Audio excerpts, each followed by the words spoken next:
Hello there and welcome to the new South Wailmers Season 2 BBL Draft Analysis and our debut in this league.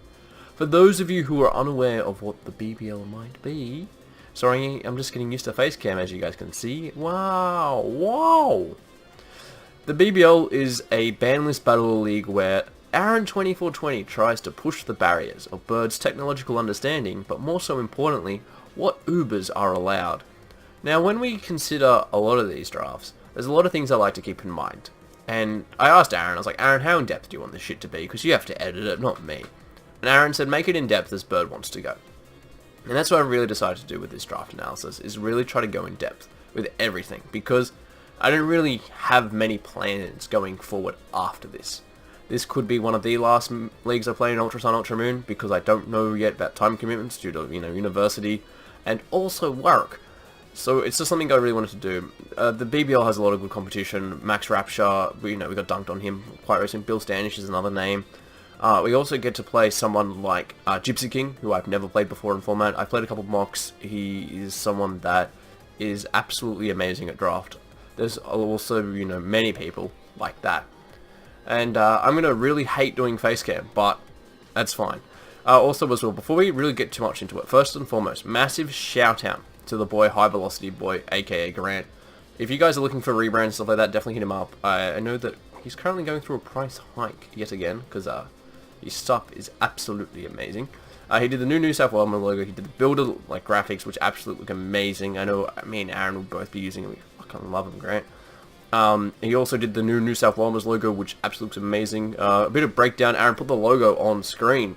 The Wailmer itself is really nice. The designer gave Grant, or the specifications was that, for those of you who aren't aware, Gypsy, Sydney Sharpeter's logo, put that one up.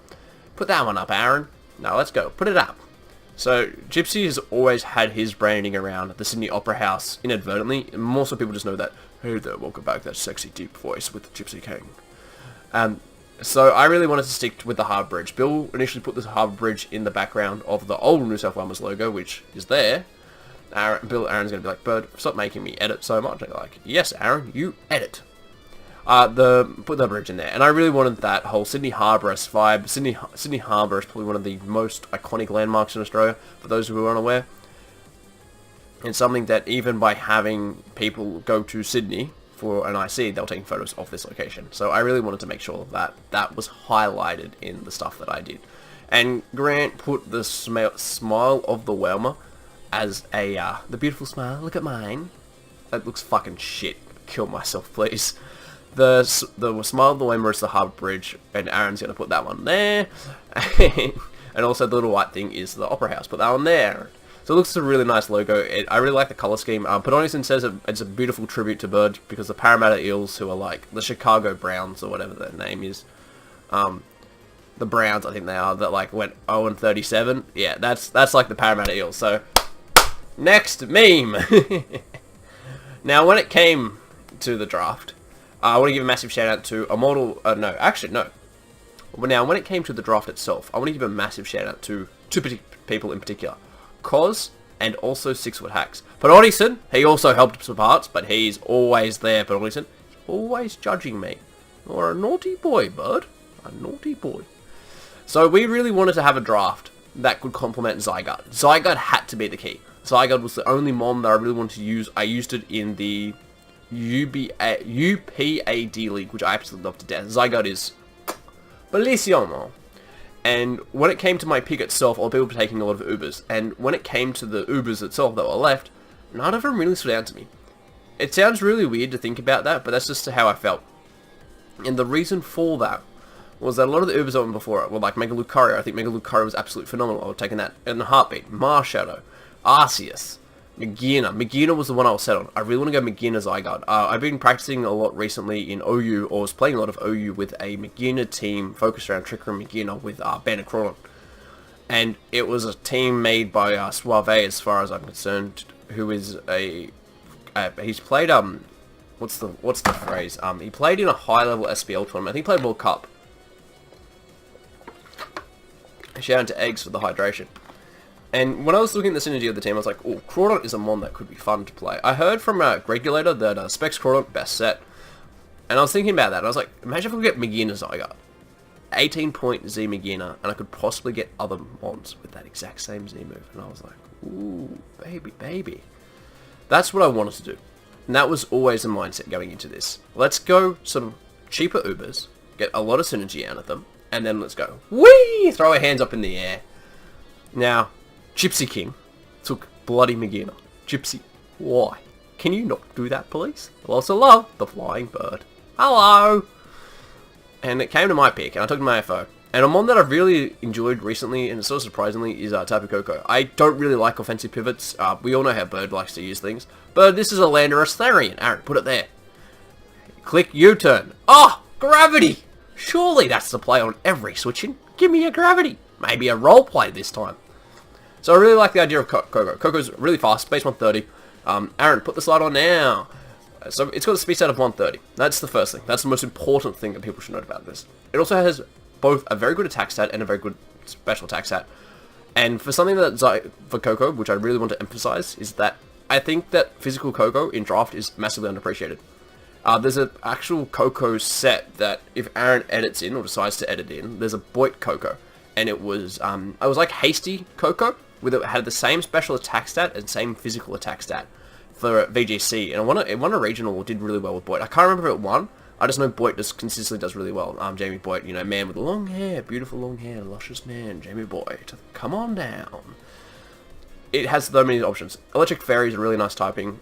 Even as defensively, I love Storm Koko, like sub. Also, U-turn Voltage as well is really nice, because if opponent doesn't have a ground type. Bird, what about your ground types? What's a ground type? Shout out to an whole draft about a year ago. And with that momentum, I really knew what I was going to start building around. Now, the next two picks, Aaron, please put on the screen at this moment. Put it on as Splurge's... I think Splurge was after me. Let me just quickly have a look at my doc. No, sorry. Sparks the God had his two picks. He picked Shaman Sky and Mega Blaziken, and that gave me two really good indications. One, I get to freely pick my Mega wherever I want, because provided I get the pick before me, I can know that on the back wheel I know that I can easily get it because of the way myself is positioned in the draft. Yeah, I'm really fucking cringy on Facecam. Also, as well, he picked both his Ubers, which also then meant that I was free to take my Uber whenever I wanted to, provided on the conditioning that I could afford it. And that's when the mindset went in. He did not take Zygarde 50. Zygarde 50 was an instant next pick. There was no like second doubting. Zygarde. What is there to say about Zygarde? We call it Cos because it's like Cos in draft format. He's a fucking goat. Goes on a tear. DD set, banded set. Z move as well. Like I could afford I could afford Z Zygarde, and that was something that was going to be massive because once you see my round 4 pick, it's going to tie it in so nicely. It is probably one of the cheapest ones in round 4. It was absolutely beautiful. Brought a tear to my eye. Why is my mustache so itchy? But yeah, I really wanted Zygarde. And what I was looking at it with Cos, because me and Cos occasionally just went back and forth, me and Leo talk. Zygarde plus Koko is extremely hard for anything to switch into, besides Bulky Grasses. Bulky Grasses is really the only thing. And then again, Brave Bird Koko! Woo! Woo! Brave Bird Koko is always definitely an option. But I really knew that the next mon I really wanted to try to get was Hawlucha, because Hawlucha should predominantly be free, like really. Also with Zygarde, just needs 1,000 arrows, like, it got banned from OU at the time of this. I was like, that's an Uber Pokemon, right guys? That's Ubers? Come on, surely that's Ubers. And when it came back to my next pick, you know, Genesect got sniped, that was my next one. I was like, I had my heart on Genesect. I was like, imagine if I got Koko Genesect. Be an upgrade on the Mega B Koko teams. And Mega B Koko is, oh, I could have a fap to that.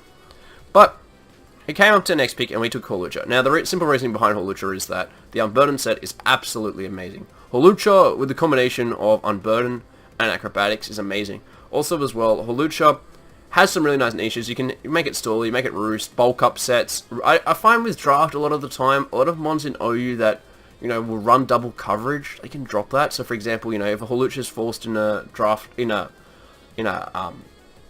for example, if Hawlucha in OU, can we please turn on the computer again, FBI? Can we please turn it on? It listened that time. Well, all of those mods that run double coverage, in draft form you don't really need to. Like, even things like Zygarde, for example, you don't need to run 1,000 Arrows Toxic because the bulky grass, I have Holucha. Holucha, you pagod. And I don't even have to, like, waste my unburn with it. I'm just like, oh, sweet, thank you for the Giga Drain. I'm going to click, you know, flying move. Thank you. I run Air Release. But I run Flying Press. Hello! Oh, nicknames. I haven't figured out my nicknames yet, so that's something that we'll definitely get to work on. Oh no, shit, I wanted this one. Look at this beautiful curl. I love the boys, and I love the girls. So we picked up Holucha, and as I said, this is something that you've really got to start taking to that mentality of. I'm getting sniped left and right and center on certain mons, and I'm thinking of like round 6, round 7. But early rounds per bird. Thank you. And you. And you. And you. Thank you. And I got to round 4, and I was like, I saw a tweet, I think a Blunder made it. Oh no, this was post-draft, but Zygarde Volcarona is insane. And in a post-Zygarde metagame, for whatever reason, Volcarona is like one of the top threats. And I just had to think about it when I was speaking this, and I really had to think about it. And it sounds really, really dumb why I had to think so long about such a beautiful little thing. But I was thinking to myself, if I could get Volcarona here, Z Zygarde plus Z Volcarona is going to be insane. Because, and I cannot stress this enough, what makes that so good is that you're forcing a grass type to run a rock coverage move. Otherwise, it's going to take the opportunity that gives Zygarde to switch out for free. Oh, look, I got a blue heron. Whee! That's so funny. I hate like face cam, but Aaron said I had to. Aaron.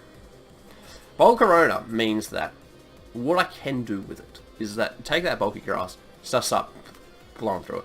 I was watching Blunder's recent games and stuff like that, and like I think I was watching Jam as well. Z Savage spinning out Volcarona is just insane. So there really isn't any point ever for me not to enjoy this. And I was looking at around 4 and went, I can still get some really good Ubers that were still available. Me and Coles were discussing like Naganadel, Darkrai, Giratina, a lot of those mods because we were looking at it. And then I sort of got to the stage, I was like, do I really want to use Ubers? Do I? Do I? Theflyingbird 14. I gotta get used to my camera. Does he want to use Ubers? And I was like, not really. Nah. I think in the end we actually didn't even pick any Ubers because I was like, fuck this. Now the next 2 picks we made, because as I said, it's important to note that we sort of have the wheel of sort, is that we're looking at a bulky grass and a poison or dark. I don't know why we decided a poison or dark, but I was just talking with Leo and Cos about it, and I really wanted a fairy killer. And we settled on Alola Muck. Now, Alola Muck, I really don't know that much about. I haven't really played with it, never really tested it. Why have I never tested it? Because I just haven't. It doesn't get T-spikes, and it's a poison type. How does my brain function? How?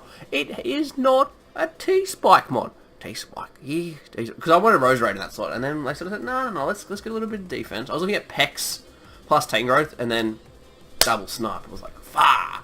Because as Cos once said, there's very few checks to Zygarde. But when you have a Zygarde, you can drop the checks. And I went, that's galaxy brain right there.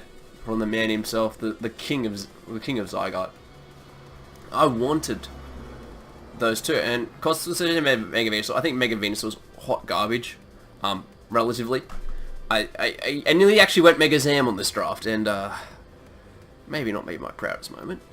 But I wanted that defensive core. Alola Muck. Aaron, put that one on the screen. Alola Muck. Why do I want... Actually, no, it might be that way. Aaron, put it that way on the screen. The reason why I wanted Alola Muck is that it's something really fun to test with. It's also a Pursuit Trap user, which is interesting, because you get just chunk a little bit of those grass types. And then you took Shaman, and Shaman's one of the arguably better bulky grasses. For those of you who are unaware, when you get to the lower tiers of grasses, a lot of them lose pretty hard to Alola Muck. Now, why might that be the case? Well, if you can still a lot of the lower grasses. Gorgeist was just a knockoff. And Gorgeist, in my opinion, is one of the better lower tier grasses. Even things like a Bomber Snow. What else is there that is a lower tier grass? Go-Goat. You know, Go-Go can run, I think it gets Earthquake from memory, or gets Bulldoze. But at the same time, you then have Shaman for that, and Shaman Seed Flare plus Air Slash, and also the stalling mechanics of it. And Shaman is going to be that bulky water killer, so switch to Shaman. You know, we all know what the stats are. If they're not on the screen, Aaron! But, you know, Shaman was really good, too good to turn down. And then when we start getting to the next two picks, the whole idea was budget conservation, because I wanted to get to a stage where I could afford a scary as fuck FDS score. And the mon I had my eye on, which I realised this round, Mega Metagross cannot be sniped at all. And I was like, Mega Metagross, eh? And I did a bit of testing Ubers, and I went, Z Tough Claw, no, Tough Claws, Thunder Punch, Allergic to Ray. Why does that do so much to your Veltal? Oh.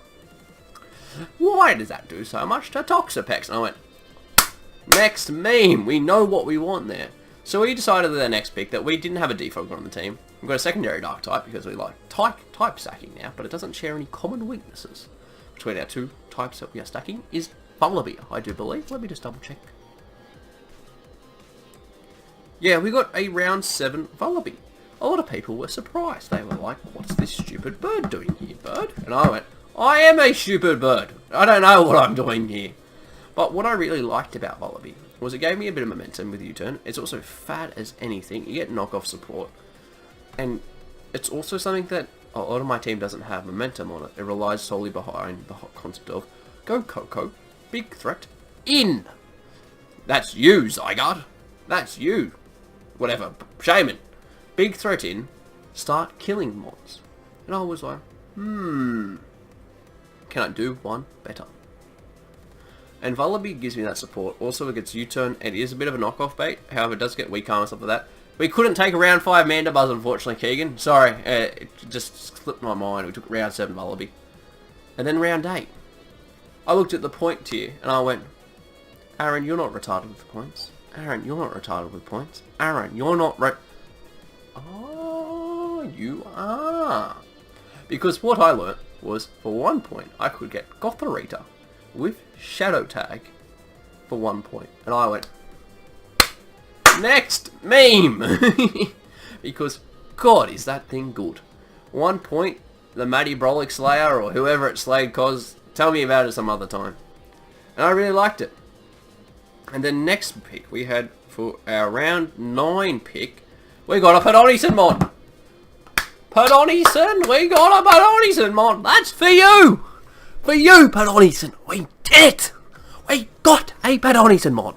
And when you play VGC in Toowoomba, there is one man that every Toowoombian fears, and it is the great Paulo Amity, slayer of Nicholas Bingham with Meganium. Why do they fear this man so much is a question that only Galaxy brains can understand. Because why bring Hard Rain or Hard Zygarde when you, Pedonison, the great man before us, run the great Lapras? We had to do it. We had to. 3 measly points, Aaron, put the great behemoth that is Lapras. I wanted Vanillix, but I decided we need an Ice Shard mod. We used Vanillix recently. We didn't really get to use Lapras and Anubis. There's so many stupid calcs in Pedonison's book of calcs. These are Lapras calcs, bird. I have 2 more pages than Gyarados calcs. Chardy Berry Oko's you stupid Gyarados, bird. I was like, whoa. Oh, fuck. What if I'm the Archieberry? Nah, doesn't matter. I'll be Specs. I'm like, fuck. That freeze dries does a fuck ton of damage, Pedonison. You're so wholesome as a YouTuber. Don't forget to subscribe to Pedonison to see him in the PMC. He is good. And then I was like, right, we've got Lapras now. What's next? And I was like, okay, let's get a normal type because this draft didn't have a normal type. I was looking at Miltank for a while, but then Miltank got sniped, and I decided, ultimately, the normal type of my choice was Kangaskhan. Now, the reason I picked Kangaskhan over something like Ordino, which a lot of people go back, Bird, you should have picked Ordino. You love wish passing. Yes, you do. You love it. I actually really don't. I fucking cannot use it for the life of me. And my webcam, because my disc is a bit shaky. I wanted a wish passer, but I also wanted something offensively. And I thought, What Crimson Seabad and Dominic Malono both share in common is they both know how to use Kangaskhan.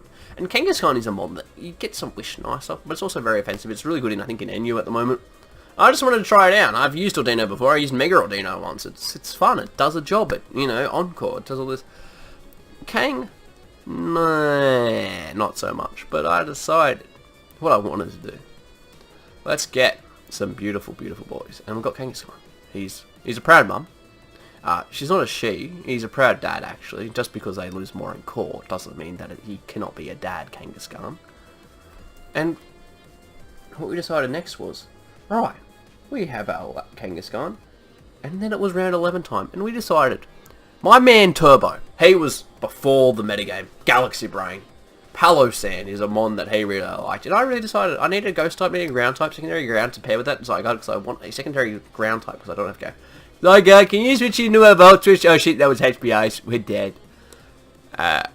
Also, as well, it does have a passive. It has reliable recovery and shore up. So that means if we play T-Task, you shore up 10 times and just go ha ha ha ha ha ha ha ha ha. Also has a nice stockpile set, you know, other things like that. So we really like those things. And the other Pokemon we got last was Mega Metagross. He was so strong. He reminds me of Panonison. Bye-bye, assistant manager. That's so good. Good job, Panonison. You're so good. I remember as well in NBA, I've always said that Mega Metagross is shit because I've always like C-teamed it in prep. Always. You know, hail, shout out to you, bud. I hope you enjoyed Sunfist, Zapdos, double Rocky Helmet, static shit. And then I used to always draft like faster foul play users. I remember one time I was considered Perugly just for that foul play. That beautiful, beautiful foul play. But we decided, ultimately, that Mega Metagross had to be the last one on the team. Now, guys, let me know in the comments below what you think of the draft. Could it be improved? I know Cos will send me a thesis. But here you go. That's like 30 pages. That's more than Panonison's Lapras calcs of why it's, it could be better. I agree with Cos. You know, it started off a really strong draft. It could have been God tier. Bird just fucked it up, really. And this is why I have a serious drinking problem. Cheers to that. But hopefully you guys will enjoy this draft recap. Let me know what you think. And until next time, peace.